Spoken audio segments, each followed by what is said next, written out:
واول مره لكل الانديه تتفق على حاجه، واللي هي الدوري هيكون من دور واحد. انتوا طبعا عارفين القرارات، لكن هفكركم مره ثانيه بالقرارات. التعاقد مع شركه المانيه ووضع جدول دوري جديد في الموسم الجديد، دوري مختلف.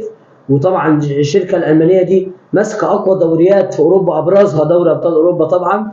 اقامه الموسم مسابقه الدوري الممتاز من دور واحد، والدور الثاني سيتم اقامته من مجموعتين، كل مجموعه هتضم 9 فرق، بدل ما كنا بنلعب 34 جوله هنلعب 26 جوله، ودي حاجه في حد ذاتها مميزه. وانا بقول لكم هنعمل النظام دوت، مش هيبقى موسم واحد بس يا جماعه، هيبقى موسم وهيبقى موسمين او 3 كمان. هتقول لي ايه؟ ممكن طبعا.